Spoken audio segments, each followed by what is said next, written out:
Welcome to Spinning Back Clique, where each week here at MMA Junkie, we take a spin through the biggest stories in MMA. And on today's episode, and new times two, congrats to Yan and Van, man. Henry Cejudo, you are a gladiator, sir. Respect. And going to the White House this summer? Well, which of the 8 or 9 title fights are you most excited about? We'll talk about it. Hello, everyone. Gorgeous George here on the con, and look at the distinguished panel we have for you today. Goes from MMA Junkie Radio. He's here in Las Vegas. Danny Segura down in the 305, one of the top reporters in the game. So we got a radio guy, a reporter, and we also got an editor back in Dallas. It's Matt Wells joining us after a couple months. Love having him on. Like the show and subscribe later. Seriously, give us that thumbs up. We'd appreciate it. It triggers the algorithm. Let's get going, guys. The ESPN / pay-per-view era is over, and it went out with a bang, in my opinion. There's lots to cover, lots to react to. Matt Wells, like I said, it's been a minute since we've had you. Start us off, man. What did you think of Petr Yan and his defeat of the machine, Merab Dvalishvili? Man, first off, like you mentioned, like it was a pretty damn good way to end the ESPN era for a pay-per-view.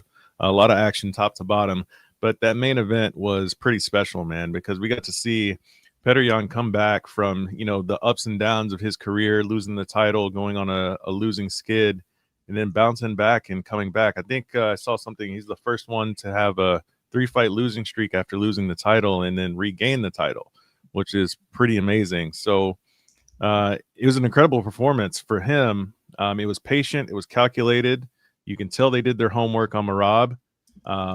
There's also something to be said about Merab perhaps doing a little bit too much this year, but you can't take away from Yan's performance, because it was exactly what it needed to be to go out there and pick apart a guy like Merab and do it over the course of 25 minutes, man. It was a very special performance, in my opinion, and one that I didn't see coming, honestly. And it turns out I think that he was correct, and everything that he said was true about their first meeting having that injury playing a big part in it, because it was nothing like the first fight. It was a very different fight, a good outing for Yan, and he looked every bit like the champion that he was the first time around. Matt, did you think it was more Yan rising to the occasion, making the corrections, being healthy, or Dvalishvili having a night off, maybe the accumulation of 4 weight cuts, 4 training camps, the wear and tear, the mental stress of being a champ, a little bit of both, or more of one than the other?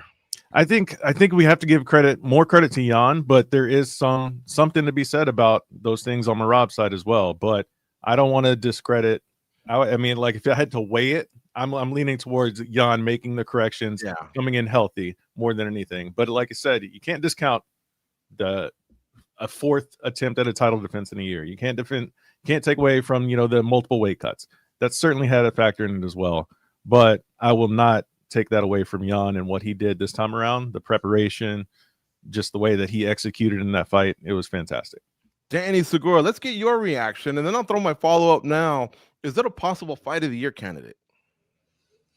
Yeah, certainly. It was a great fight. One of the best fights we've seen, at least at a championship level at 135 pounds. I do think maybe I kind of still like more Brandon Royva versus Joshua Van, and I think there's a few others that I was a little bit more excited with.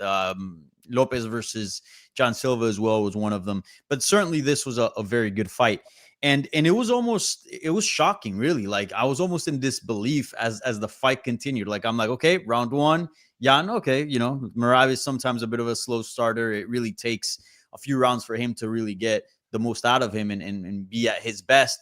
Round 2, Yan, all right. And you would expect some momentum to start shifting towards Merab, even towards the end of the second, even if he lost.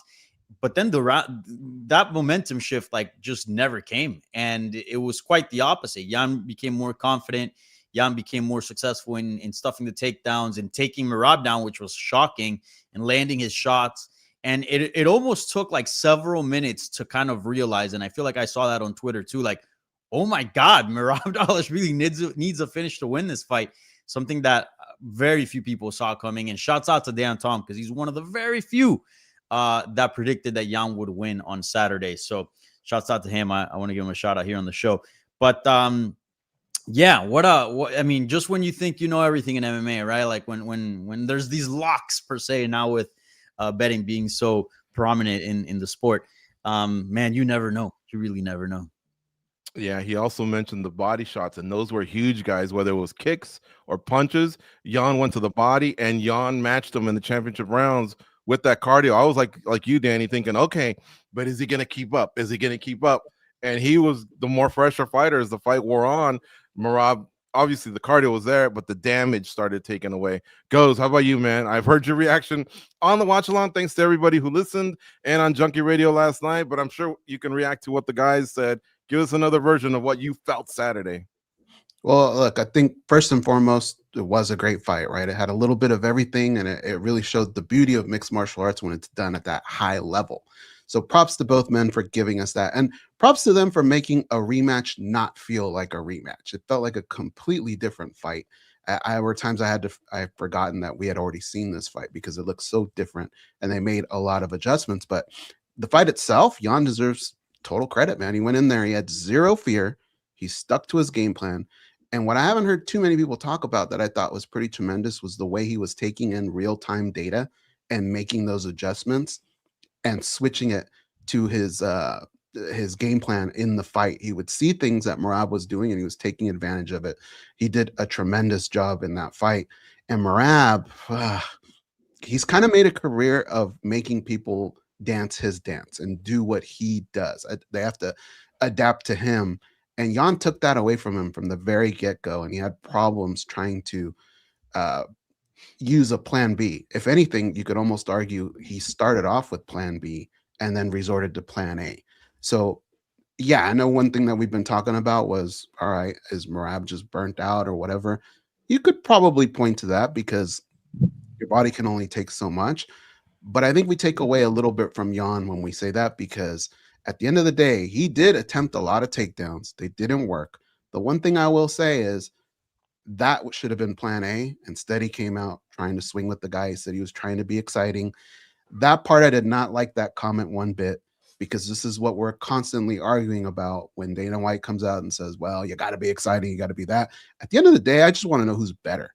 And if it means the fight's not going to be the greatest fight in the world, I'm willing to sacrifice that, because there's a lot of fights on the card and there's going to be good fights on there. And this card was full of great fights. So a third fight, I would love to see it. And I think it could go differently, but this one was a lot of fun, man. And I think Petr Yan deserves a lot of credit for what he did out there. Danny, hey, I want to say something real quick, though. I think it's a bit, and again, I don't want to attack Merab here, but it is a little BS that he was saying like, oh, I was trying to make the fight entertaining, and that's what the fans want, almost as if saying that he lost because of that reason. Now, he didn't make outright say that this was an excuse, but dude, he tried a ton of takedowns. 26. I'm sorry, but I think he got stuffed 24 of them. I didn't see a big change in terms of an approach. This wasn't a Bilal Muhammad versus Jack Della Maddalena where you clearly see a guy trying to keep the fight on the feet and not looking at all to engage in the wrestling. No, Merab, I'm sorry, but he tried to take down Petr Yan. He just couldn't. And he himself even got taken down.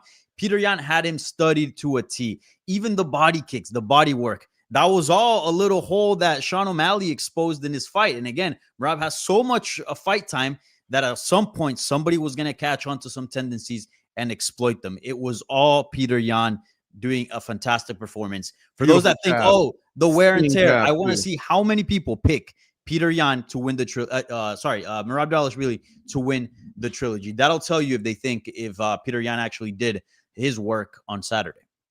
Yeah, and that jab was a thing of beauty. He throws it so well. But yeah, he stuffed. I think the last stat I saw was 24 of 26 of the takedowns were unsuccessful. It's just that Merab has so many astronomical numbers that maybe Merab could go, I didn't wrestle as much because I think he attempted 49 the first time, but 26 is still a grip. It's just he couldn't land them. And Petr Yan, yeah, he did. His comeback story has been really, really impressive. I like it. What do you want to do, guys, as far as an immediate trilogy? Back to Matt Wells.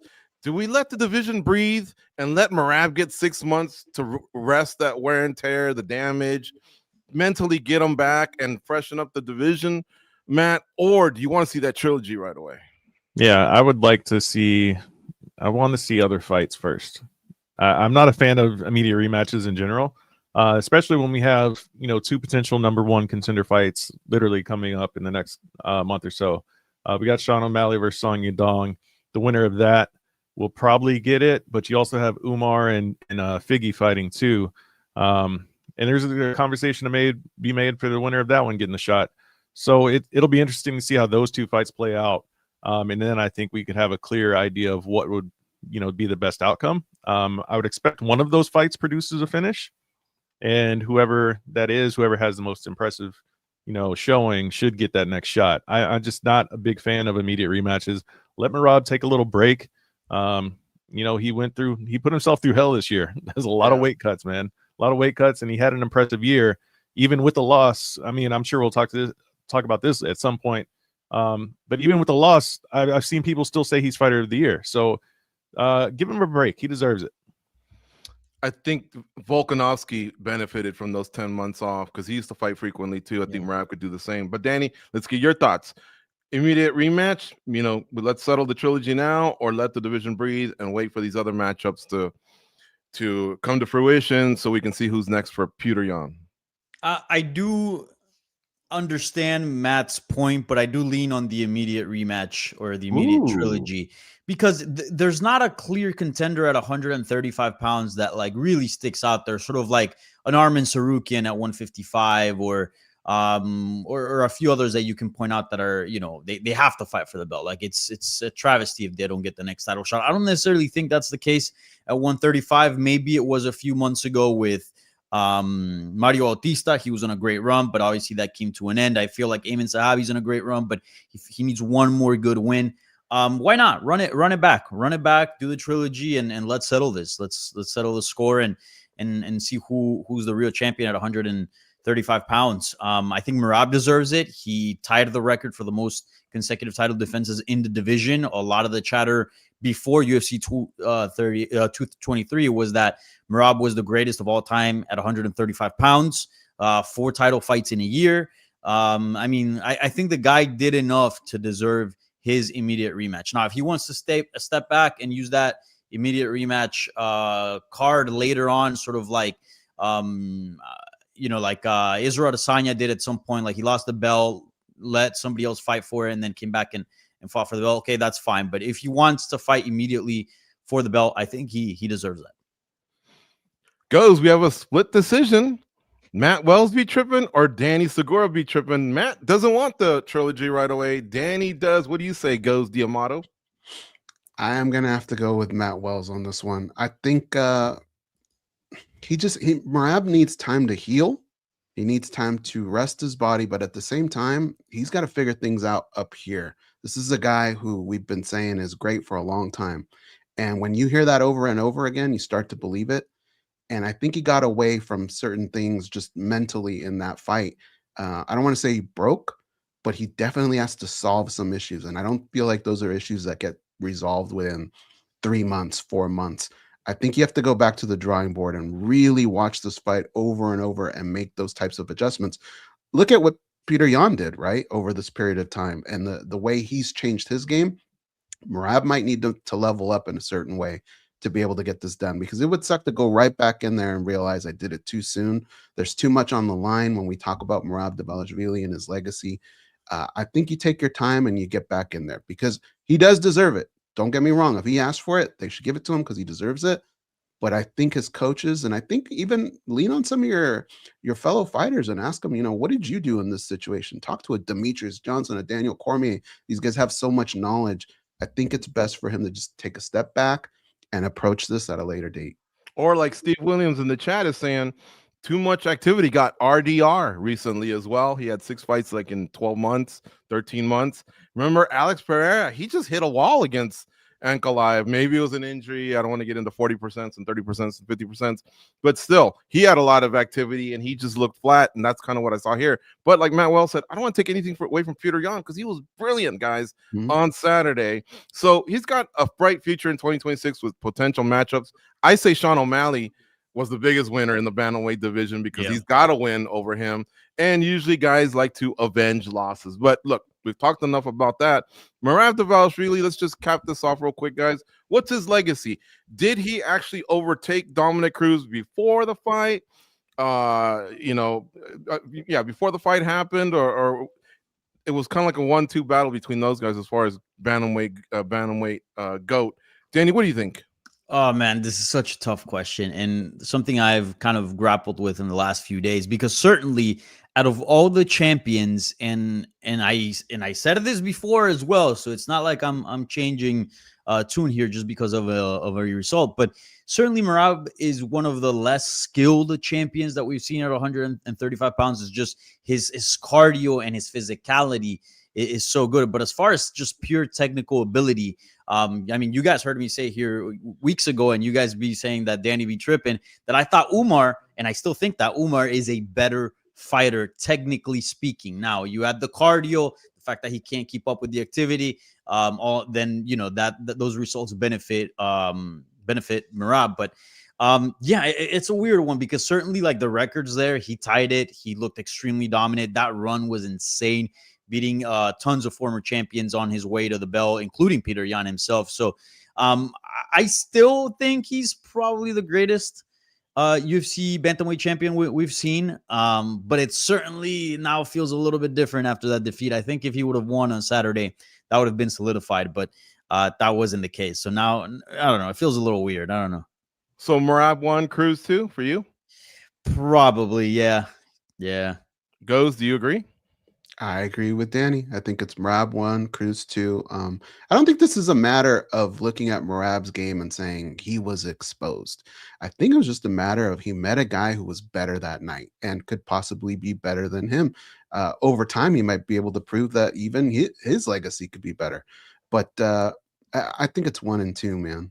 Guys, you might be able to show me receipts. I might have said Merab before, but I think right now, as I stand back, it might still be Cruz. But Merab's story, though. You said Merab. I know, but maybe because Dominic just launched a podcast. So I went back, looked at his record because he was telling stories, and then like I say, he had a lot of greatness to what he did. He was real surgical too, with his title defenses. The WEC. I never want to discount that era. Matt Wells, am I tripping? Who's the greatest bantamweight ever? I'm still saying it's Merab.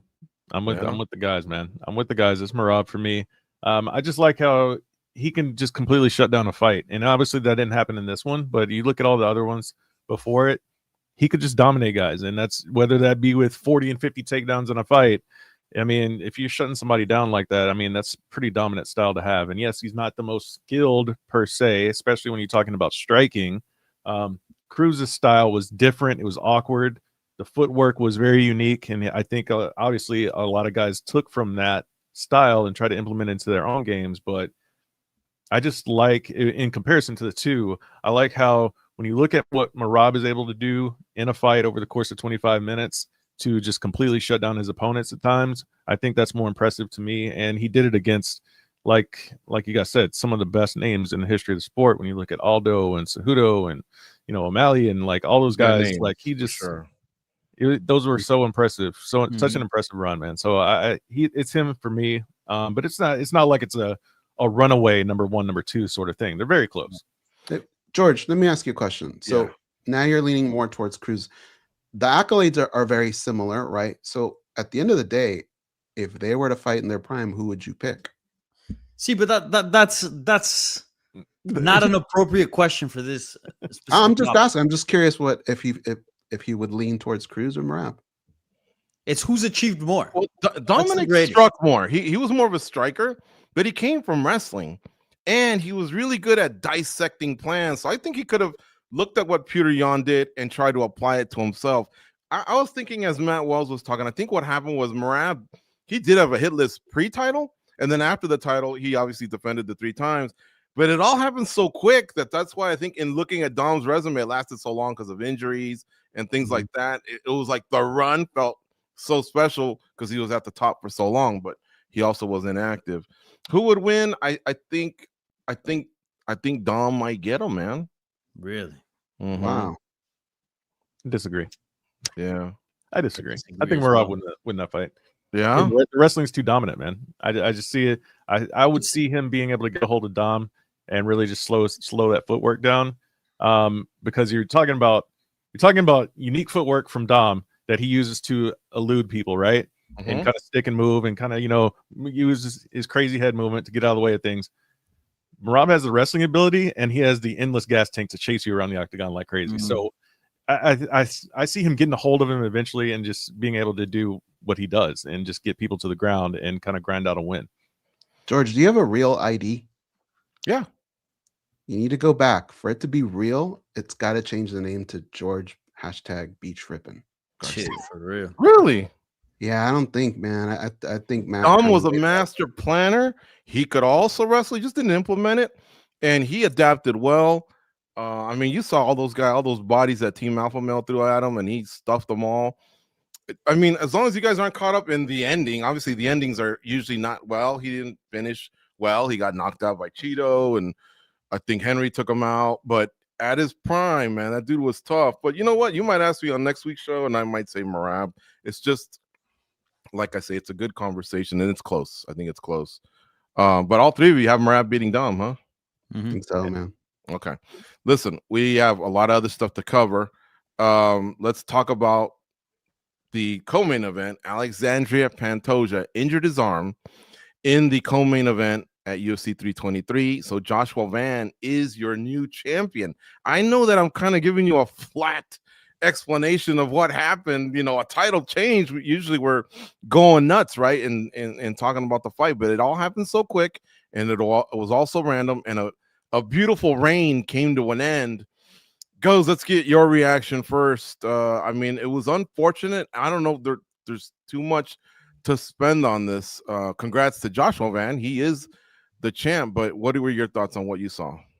You're right. There's not a whole lot to unpack here, but the small amount of time that they did fight was impressive for me, because one thing I think you could say was Van was not intimidated one bit. He came forward, and Pantoja was very aggressive. This is a fight that I think a lot of people had him winning, and you would think sometimes in those positions, dominant champs maybe kind of not take it off, but he just really took it serious. They both came at each other, and it seemed like it had the makings of a very entertaining fight.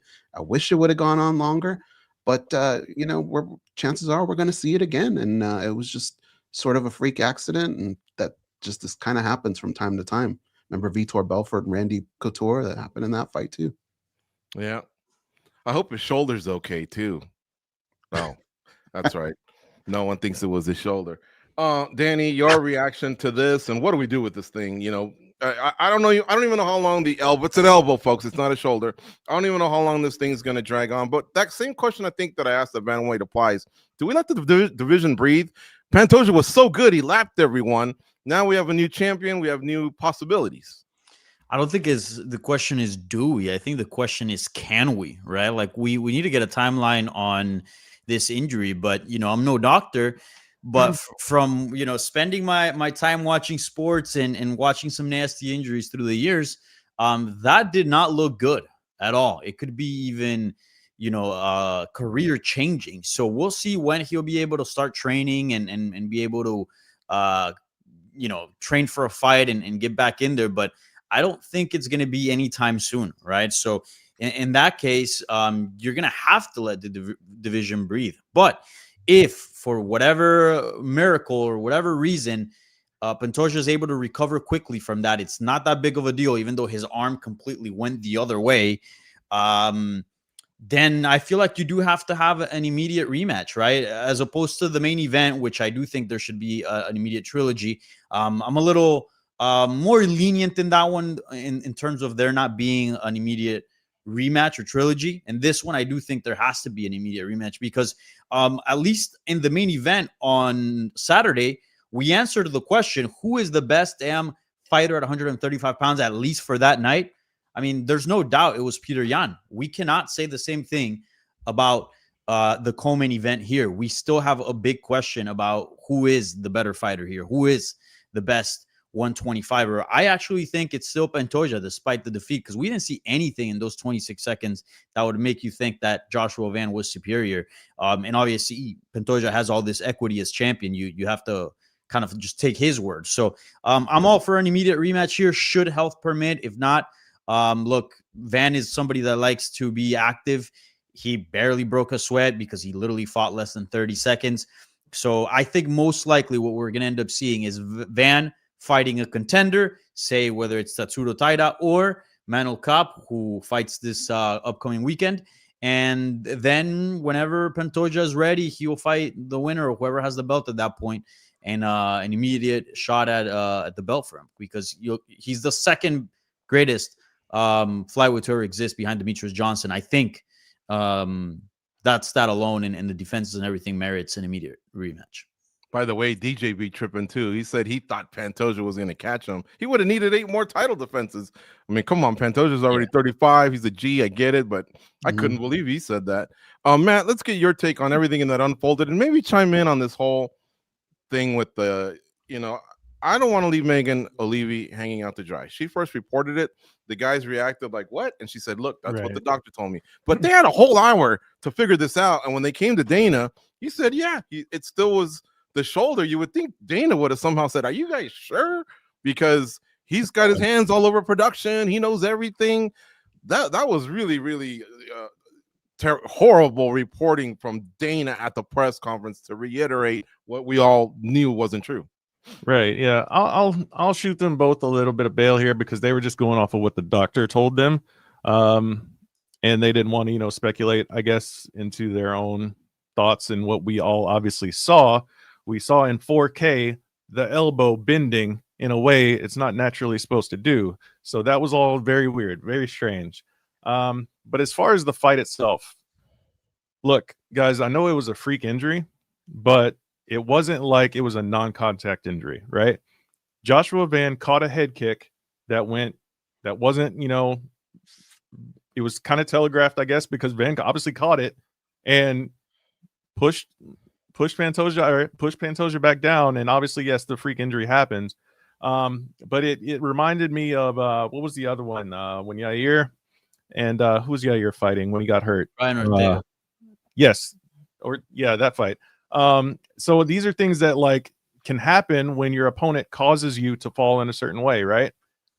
Yes, it's not obviously the outcome that we all wanted to see, but I will give Van a little bit of credit. He caught the head kick, pushed his opponent down, and his opponent got hurt. Yes, sure. But let's give Josh Van some credit, man. He's had an incredible run to get to this point. He started the year as an unranked fighter, and now he's the champion of the division.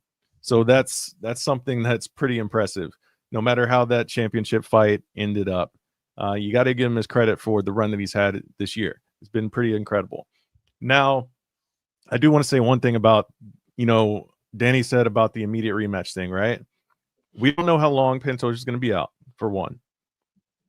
I also see a scenario in which we never get this fight for a title fight. Oh, think about that. Think about that. Because if what happens, as we all suspect, that we get Joshua Van versus Tatsuro Taira, since both of them fought the same night, neither one of them took any damage, really, they're probably going to set that fight up next, right? So let's say Taira wins that fight. And Joshua Van never gets the title back, and then Pantoja comes back, and then he ends up fighting Taira. There's so many scenarios that can play out now because of this injury and the uncertainty of it. There is an actual real world where we never see Joshua Van and Alexander Pantoja fight for the title again. Mm-hmm.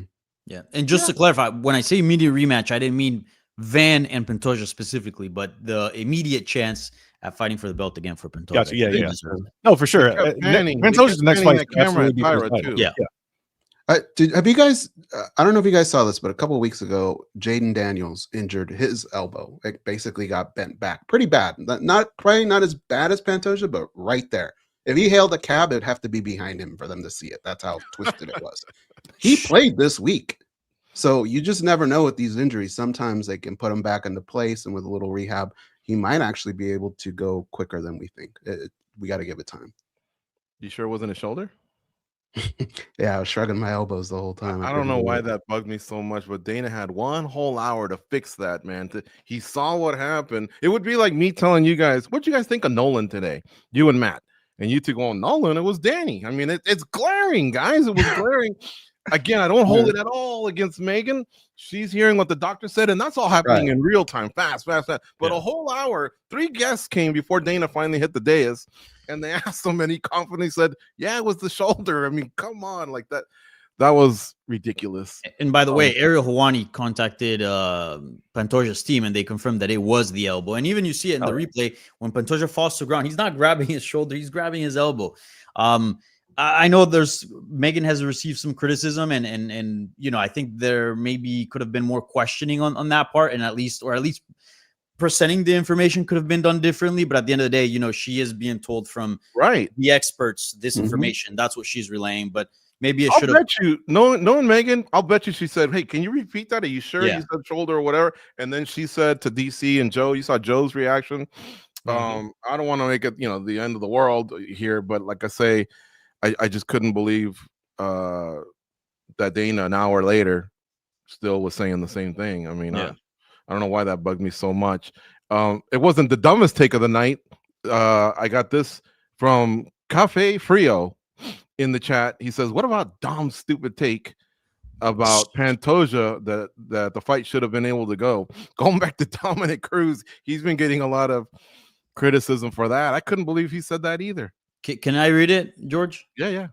So, because I saw it and I'm like, there's no way this is real. So I had to go to his profile and actually check, and it was actually him. So I screenshot it. This is what Dominic Cruz posted after the fight. "I wish that Van versus Pantoja fight was allowed to keep going." And allowed is misspelled, by the way. "It should be up to us as a fighter if we want to continue after that. We put the time in the training camp in that situation. People dislocate their arms and put it back in place and keep fighting all the time. Hashtag UFC 323. Yeah, I know he recently had a chat with TJ Dillashaw, and they talked about Dillashaw putting his back in or whatever in that fight against, I think it was Sterling. But no, man, he could not have fought with that. I couldn't believe what was happening Saturday between DJ saying he thinks Pantoja had a good shot at breaking his title defense record, which would require 8 more. Dom saying that Pantoja should have been allowed to continue, and Dana White telling us it was a shoulder injury. I couldn't believe it. I thought I was high. Someone slipping a mushroom or something. But anyways, let's continue, guys. I want to move on from flyweights here. No, I don't. Sorry. Let's talk about Tatsuro Taira and Brandon Moreno. Did you guys think that one got stopped too early? Goes? Listen, if it were me, I probably would have let it go a little bit more. But I think if you're Brandon Moreno, you kind of have to know that when this happens, there's a good chance they could stop it. I think it could have gone a little bit more. I don't think it would have maybe changed the outcome of the fight. He did win round 1, I think, on 2 judges' scorecards. Yeah, but I wouldn't say he dominated, right? He just kind of held the position for a long time. But I probably would have let it go just a little bit more. Danny? I thought it was a pretty bad stoppage. Again, we've seen worse. This wasn't, Jalen Turner destroying Bobby Green and the fight continuing. It wasn't that bad of a stoppage, but I do think you have to know what kind of fight you're refereeing and who you're officiating, who you're overseeing. And keeping that in mind, I do think it was a terrible call. If you watch the first round, no damage. Literally, Brandon Moreno took absolutely no damage, and in my opinion, won that round, even though 2 judges scored it for Taira. And then in the second round, Brandon Moreno was doing quite well, and he was the one doing damage. Then Taira gets the takedown, gets the back, starts landing punches. A few of them connect, but then a lot of them, the subsequent ones, are landing on Brandon's arms, and Brandon is crawling back to his base because that's the appropriate defense. And he does that, I think, a couple times, and Taira stretches him out with the hooks, which is what you're supposed to do as the fighter offensively. So Brandon, recognizing that he's not going to be able to get back to his base, what does he do? He starts turning to his back so he can shrimp and shove one of Taira's knees down to his leg so he can recover half guard. And in the process, the fight gets stopped. And Brandon's not bleeding, not a single scratch. He had been covering. He had been intelligently defending himself. And keep in mind, not only was there no criteria, in my opinion, for a stoppage, but back to what I said a few seconds ago, you got to keep in mind who you're officiating. Literally, Brandon Moreno is the most durable fighter in the history of the flyweight division. 33 fights and had never been finished. How many wars have we seen with him and Figgy, him and Pantoja and many others? And he's taken infinitely more damage in those bouts, and yet he's fought through adversity, came back, and won a lot of those. Terrible call by Mark Smith, and you even see like the disappointment in Brando Moreno, and he goes, "Really? That's the first thing he says to Smith." I texted Brandon, and he wasn't happy afterwards with the stoppage. And yeah, just terrible stoppage. And you keep in mind that this is also a guy, and you can see here how like careers just deviate and take huge turns from bad officiating. Brando Moreno just needed that main event result, because imagine it could have been him and Van, right? Because Pantoja had his number. Pantoja was the thing that would stop him from getting a title shot. It could have been him, and bad officiating kind of robbed them from that. I do think that Brando Moreno was a live dog in winning that fight. So yeah, and not only that, but Mark Smith also had another fuck up on that same card. Not a good night for him, and it's been quite a stretch for him too as well. We've seen a few months of bad officiating from his part. Man, no mustache Danny is fucking feisty, isn't he? Spicy. He's spicy. He is. I agree with everything except Yeah. he had a moment slightly long of not defending himself intelligently, but it looked like he was reacting from that and starting to turn. And I think that's where Mark Smith read it wrong. But he did have a moment there, because when you are stretched out, you can't it's just a title eliminator bout, and you're talking about the most durable fighter in the history of the flyweight division, and pound for pound, one of the most durable fighters in the entire company. And you're gonna stop the fight because of that? I'm sorry. Like I said, I agreed with everything except he did have a moment that stretched a little too long. I wouldn't have stopped it for sure. What do you think, Matt? Nah, I would have let it go on a little bit longer. But at the end of the day, man, the referee has an obligation to protect the fighters, and he was flattened out. He was taking a lot of shots to the head. And in that case, I mean, you're supposed to observe, from the referee's perspective, you're supposed to observe what's happening. You're not supposed to necessarily take into account who that is and the type of wars that he's been in before. You gotta assess the moment as it's happening. I don't necessarily agree it should have been stopped in that moment, but man, you can't allow yourself to get into that type of position and eat that many unanswered shots while you're flattened out, face down on the canvas. It's just not a good look. A referee is going to be quick to stop that in a lot of positions or a lot of times, a lot of situations like that. So, I mean, you just got to get yourself out of that position, man. And it sucks because I agree with Danny, man. Brandon is super tough. He probably would have done something to find his way out of that within the next couple of seconds. Yeah. But also there's a possibility that he wouldn't have. So, I mean, the referee is supposed to protect the fighter, and that's what he did in that position, in that particular instance, man. And it just kind of sucks for Moreno. The position of being mounted and stretched out. Yeah. I mean, it's a bad position to be in, and you at the end of the day, you can't let yourself get caught in that position, man. And Tyra's a dangerous dude, man. So, like I said, the referee's got to protect the fighter first and foremost. Okay. Guys, we're really running behind here, but we have to mention Cejudo and Talbot real quick. Goes, thoughts on, we'll give Talbot his flowers and give you something quick on Cejudo. Look, yeah, you got to give Talbot his flowers. That's a tough out regardless. It's a legend. It's a guy who's got tons of experience, and he handled things in the cage. As far as Henry Cejudo, my God, man, we could go on and on. I think people don't realize just how much this guy has given parts of himself away to achieve the things that he's done. An Olympic level athlete is amazing. What they have to go through to achieve that is incredible, but to not stop there and to go into another sport, even giving it a try and being able to do it at the highest level is very impressive, let alone winning belts and achieving the highest thing you could in that second sport. Bro, that just doesn't happen. You don't see the world's fastest man go, I think I'm going to go to the NFL, and because I'm fast, I'm going to play wide receiver and I'm going to win Super Bowls. Like, this does not happen. This man deserves all the flowers in the world. And the last 3 rounds of his career, when he does analyst work, when he's talking about this sport, he deserves everybody's respect. Whether you agree with him or not, those last 3 rounds of his career said a lot about him. He never gave up. And going forward, anything that guy says, man, you have to listen. Danny, quick thoughts on that fight and Henry Cejudo's final fight. He emptied the gas tank for sure. Yeah, my respects to Cejudo. Legendary career. The dude's one of the greatest to ever do it. And man, MMA is brutal, right? Like it was definitely time for him to go. We see the new generation in Peyton Talbot. So yeah, I mean, I'm glad that he's retiring. Well, he stays retired this time. And he should be extremely proud of it, what he accomplished in the UFC. Matt, quick thoughts from you on that fight and the legacy that Cejudo leaves behind. Incredible fight. It showed a lot about both fighters, right? Because we learned that Peyton Talbot, he has that dog in him. He really does. He does. Yeah. There was some questions about him, after his loss, but now we saw how he can really, stay in there and trade with one of the best to ever do it. And that's what Henry Cejudo was, man. He was an absolute legend when it comes to combat sports, doing what he did in the Olympics, coming over to the UFC, 2-division champion. Just a fantastic fighter, and also a guy that really got it when it comes to combat sports, right?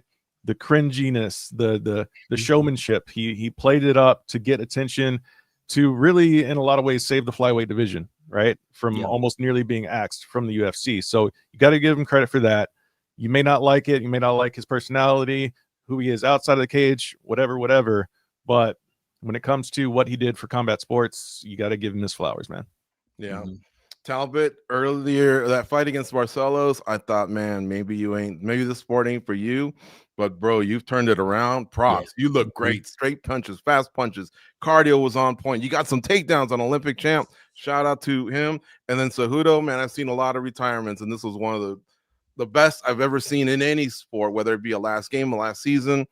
You went out there and did your thing to the last second. This guy was trying to sock him up, land anything. That was impressive, and it was it's probably going to be motivating, and for your kids when they grow up, just seeing that you never quit. So shout out to you, and I'm sorry we can't give you more because we have to move on. But we were we were all impressed. That's for damn sure, guys. A lot of news is out there. And honestly, from the time that Danny and I put together the rundown yesterday to today, there's a lot to cover, and we'll get to it all. But the job is MMA, so let's just do some of these fight bookings real quick. Dan Hooker versus BSD, Mauricio Rufy versus Fiziev. This is happening at UFC 325. That's filling in behind Volkanovski and Diego Lopez. Goes, your thoughts on those two fight bookings? You like them? I like them. I think they're fun. And Holloway versus Oliveira, because technically that's BMF and it's at 155 pounds. So I wanted to group all the 55-pound fights together. I'm a little over BMF for me. That's I haven't liked how that pans out. But if you take that out of the equation, the fight itself, I thought I'd like it. It's the main event at UFC 326 for those wondering. I think BMF, I'm with Goes. I can stomach it, but I don't want to see it in the main event. Come on, you got so many champions. Put it in the co-main, okay, but not the main event. But yeah, those fights are happening, and I like the activity from all those guys. So shouts out to them. Alexa Grasso is out, Danny. Rose Namajunas now takes on Natalia Silva. By the way, Silva beat Grasso. So I don't know, if she's leapfrogging or just right person at the right place. But that's a big fight, right? At UFC 324. Yeah, big fight, and those two ladies haven't fought Valentina, so they could be fresh faces for the champion. We'll see what Valentina decides to do, if she ends up staying at 25 or moving potentially up to 135. But certainly a title contender bout, and wouldn't be surprised if the winner there ends up fighting for the belt. Matt Wells, they told Sean Strickland, how about you and Fluffy Hernandez and a bunch of Vegemite sandwiches at UFC 325? He said, nope, I ain't flying over there. So they gave them the assignment of Houston, Texas, February 21st. They're headlining a fight night. But what do you think? This should really impact the top of the middleweight division. Yeah, I mean, it's going by the UFC rankings. It's number 3 versus number 4. So, I mean, obviously, it's a big fight for that division. And I do like the fight that is staying over here in the States, because, like, why would you bring that fight all the way over to Australia anyways? It just didn't make sense. But I'm glad they both stood up and said, nah. You dipping down to H-Town for this one? We'll see. We'll see how the rest of the card shakes out for that. All right. Let's get to some of the other news, I guess. Well, no, just real quick. Goes Johnny Eblen. I really wanted to see him in the UFC. He finished out that contract, and I know he went out on a loss, but dude only had one loss on his record. He had some title defenses at Bellator. Are you disappointed he didn't come over? I kind of get it. I think the UFC middleweight division is fun right now. They probably wouldn't have given him a big contract. And I think he has some things that he needs to figure out before he can fight at that high level. So I kind of get it. I just hope it's not a super long-term contract because I do think if he tightens the screws a little bit, he can be a player. All right, fair enough. How about the Smashing Machine? You know, these MMA movies don't do too well. But earlier today, we found out that Dwayne Johnson, The Rock, got a nomination for the Golden Globe Awards for Best Actor in a Drama Role. I think that's pretty big. I personally like the movie. I know a lot of people didn't like it, but even if you didn't like it, I thought him and Emily Blunt, who played his wife, Dawn, I believe, I thought they really, really did a great job with the acting. But let's get a quick reaction from you guys. Matt, what'd you think of that news that came over today? I'm kind of happy for the film and for Dwayne Johnson. Yeah, I'm happy for him too. Because obviously there was a lot of, when you saw The Rock talk about the movie, it was a lot of passion involved. It was something that he really wanted to do and really, you know, put a lot of effort into. And I'm glad to see that it's getting this level of attention, especially, you know, like you said, like we don't see this sort of thing happen when it comes to MMA movies. They're generally not very good. And they just don't get that attention because it's a movie about a niche sport where it doesn't get a lot of attention, you know, outside of our bubble in a lot of different ways. But to see a guy like The Rock come in and really dedicate himself to that role, and the other actors in the movie as well, it's good to see that it gets this level of attention. I don't know if it'll win, but you know, just even being nominated is a huge thing for MMA and MMA movies. Yeah. There's usually better acting in porn movies than MMA movies. So yeah, this is definitely good for MMA. Goes, you saw it with me. We liked it. We liked the movie, and what share your thoughts on that nomination. It could be. They say sometimes this is a preview of what could happen with the Oscars as well. That's why I'm kind of making a big deal out of it. I think first and foremost, when it comes to acting, passion is just such a big thing. And you saw that come through with what Dwayne Johnson did in that movie. If you know Mark Kerr, dude, he pretty much nailed it. Like that's how Mark Kerr is. And when it comes to our sport, that's one thing that we always ask is just please respect the sport, what the history. And I think he did a lot of that. I think he deserved that nomination. Danny, did you get around to seeing the movie? Or no, I have very little to say about this topic. I haven't even seen Smashing Machine yet, so. Oh, watch both. Watch the new one and the original. Yeah, I was gonna ask. Did you see the original? The original I did. It's a doc. Yeah, the original I saw it, which was great. But the movie itself with The Rock, I haven't seen it. All right. Well, yeah, that award season is starting soon, and oftentimes what you see at the Golden Globes, sometimes you see for during the Oscars as well. So that's why there might be a chance that he gets that type of nomination. President Donald Trump is teasing a record number of UFC title fights at the upcoming White House event in June. President Trump, you know, he tends to exaggerate, or maybe there's another adjective out there. But he says 8 or 9 title fights, guys, in June. I could see 3, man. And if they're gonna make this the greatest card ever, you don't always have to make it title fights. Sometimes you just throw some badasses in there. But let's just say we give them 4, 8 or 9. I don't know. But your guys' thoughts on this, because this could really affect other cards. Goes.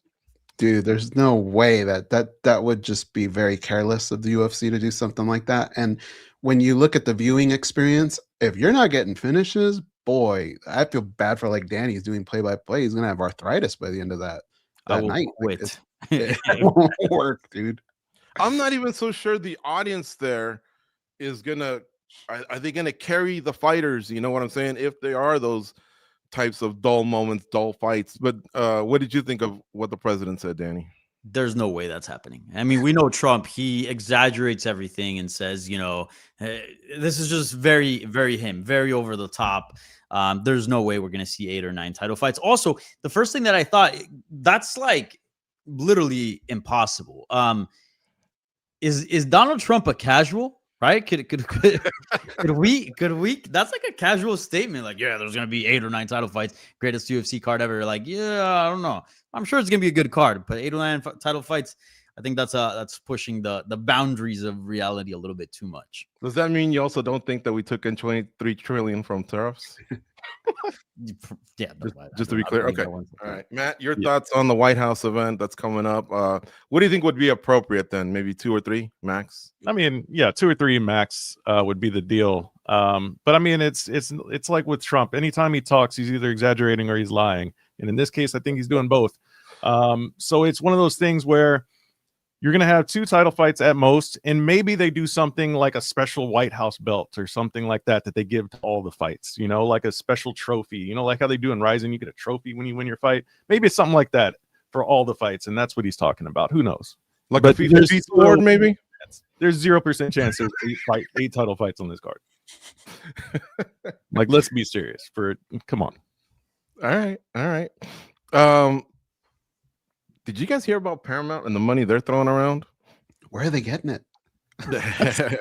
Paramount, guys, has made a 108.4 billion hostile bid for Warner Brothers Discovery, according to USA Today. As I was scanning the news, obviously we are owned by USA Today. That's out there. It's a last-ditch effort, guys, to outbid Netflix. I don't know if you guys heard, but Netflix had a 72 billion equity deal for Warner Brothers Discovery's film studios and streaming assets. So, as you know, Paramount is the broadcast partner for the UFC, but this is just a lot of big numbers that are being thrown around. Any thoughts there? Yeah. Just like 100 million, like that, a billion, that doesn't even compute in my mind. It's crazy that like there's money been thrown around, and I know the two are separate, right? One's private, and what I'm about to mention is kind of more of a government thing. But it's crazy that that like there's such a deal for entertainment, for an entertainment company essentially, and we don't have something like universal healthcare. Yet like there's somebody out there in the world throwing $100 billion offer for an entertainment company. So yeah, just insane wild stuff. Matt or Goes, you want to chime in on this one, or do you want to let it unfold still? Because the Netflix deal, I guess, still has to go through certain steps before it becomes official, and that's why this could maybe change shareholders' minds, because it is what 30 billion, roughly 30 billion more. Yeah, I don't know how they get it back. That's crazy. It's astronomical numbers, dude. Yeah, I don't understand like what's the profit expectation from this, right? But I mean, I think it's just more so a power play than anything, right? I think you have some very powerful people that want to throw money at this thing to do whatever they want to do with these properties, whether it be, use their influence for whatever. But there's a lot of things at play here, a lot of political things that could go on. But yeah, I don't think we're close to obviously a resolution in this anytime soon. There's going to be a lot of antitrust discussions and stuff like that. But yeah, at the end of the day, man, money talks, and I think the biggest money bag is going to win this. Obviously, between these two, juggernauts of companies. Remember, I told you guys there was a lot of news. Also on Friday, we heard that, speaking of Paramount, they will be handling Dana White Contender Series and the Ultimate Fighter. Those two franchises will join the fight nights and the numbered events. They're no longer pay-per-views, the numbered events, and basically have a big blanket over that. Now, remember, Dana White said when he was being courted, right, that it could be that like the NFL, maybe we do Netflix and Amazon and this and that. But no, it's all staying at Paramount. Is that something you guys like, Danny? Yeah, less subscriptions I have to get in order to keep up with the sport. Less money, but I don't think that Paramount subscription is going to stay $12.99. But yeah, it's all in one place. I love Paramount because you can connect it with YouTube, and you can literally stream movies, other programming through YouTube, and YouTube is such a great platform. So yeah, I'm all for it. Sounds good. Goes. I mean, I'm a soccer fan, so you don't know how annoying it is when you have to go, where is my team today? Peacock or NBC? Or they at USA Network? That's so annoying, man. So to have it all under one umbrella, I like it. And I'm a Zoe Saldana fan, so she's on Paramount Plus as well. We also got Landman. I almost sound like I work for them. But your thoughts, Matt? I think this will make it easier, right, for the new fans to not have to jump around, perhaps, and also not have to spend. I think to be an MMA fan, just on the pay-per-views alone, you're approaching a dime. That's money that you can, save and maybe go to a show. Finally, UFC got expensive there for a while. Yeah, it did. It reminded me of like back in the day when WWE, I'm a wrestling fan, right? When they had the WWE network, everything was $9.99 a month. You got everything for $9.99 and all of the library and all of the stuff, like everything was right there and it was beautifully done. And then they took that away and they made it worse and they split up the properties. They put it here, put it there.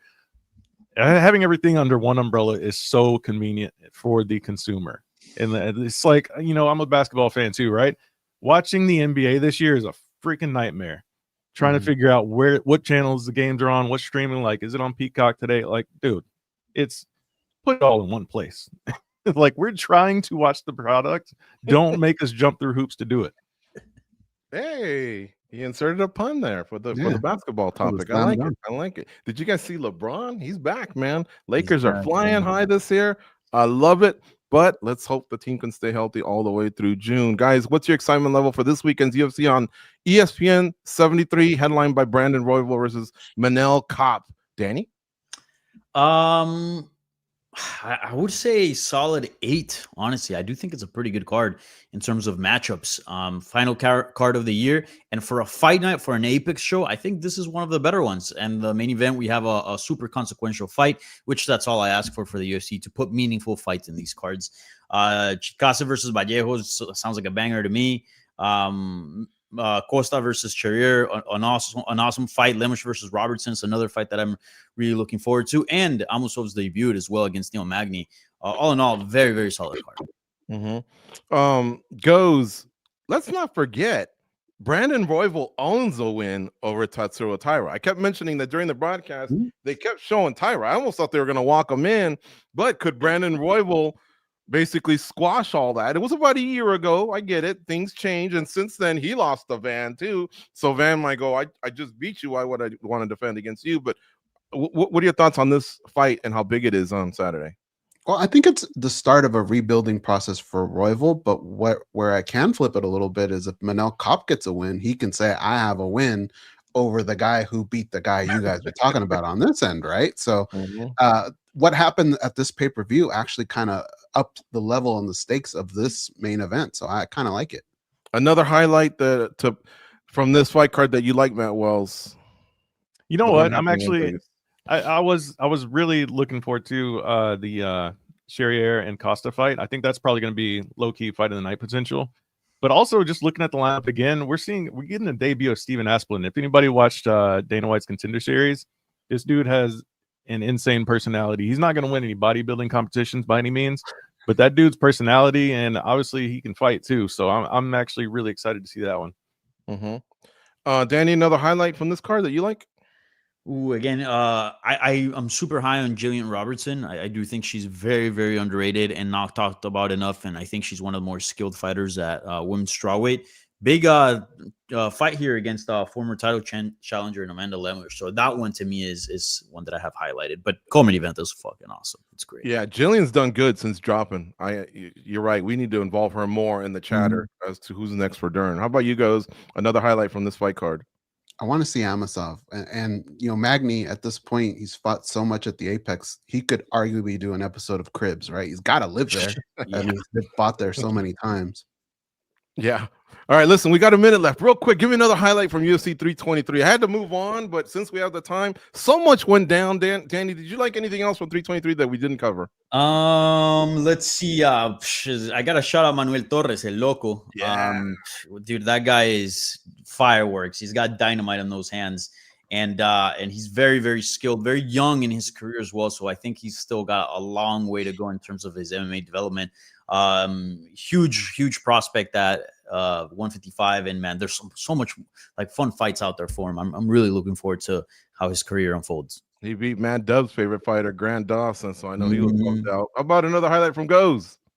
Look, Edson Barbosa, no matter what, is a dangerous cat, and the way Jalen Turner fought that fight, stalking his prey and getting the dub, I thought was very impressive. He's back, and he's working with Cub Swanson, goes down in Costa Mesa, so I think he helped resurrect his career a little.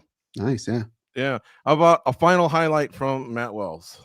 I mean, you remember the fight on the prelims that kind of took everybody by surprise. It wasn't the fight of the night. It wasn't fight of the year. But Ibu versus Ibu? That one? Yes, it was definitely the drunkest fight of the year. Can I give that award for it? I was like gonna say, I feel like I've seen that somewhere in the streets. Like, it was absolutely madness. Like, those dudes just said, you know what, screw it. We're just gonna slug it out. It was shades of Pat Barry versus, Czech Congo, like that times 10. It was the wildest 1 minute and 29 seconds in recent memory. That was just absolutely insane. I want to give a shout out to Chris Duncan, man. Win or lose, that guy's in some brawls as well. Him and T-Rex went at it as like these other fights. Theirs was a little shorter. It ended in a submission, but shout out to the Scottish fighter. And let's end with this. Thank you to everybody who tuned in for the watch along. Don't forget, we still have one more event here that's part of the UFC ESPN era. It's a fight night. So the pay-per-view era is over, but we still got one fight night. But keep it locked on MMA Junkie throughout. We're still going to continue to bring the latest news, right? Even though there's not going to be as many events throughout the holidays. So keep us locked in. The Spinning Back Clique show will continue as well. And Goes, I did want to tell you something. You said that would be like the fastest man in the world trying football. Maybe not the fastest man in the world, but in the 80s, a guy named Ronaldo Skeets Nehemiah, he used to be the G, right? At 110 meters, he had some wheels. He actually played for the Niners. He didn't really pan out, but he did win a Super Bowl. So maybe not a Usain Bolt comparison, but I just figured I would prove that being old sometimes has its moments. Guys, thank you so much. Don't tell the others. This is my favorite crew right here on Spinning Back Clique. I like it. Great job. Folks, we'll see you all in about a week. Go out and be a champion.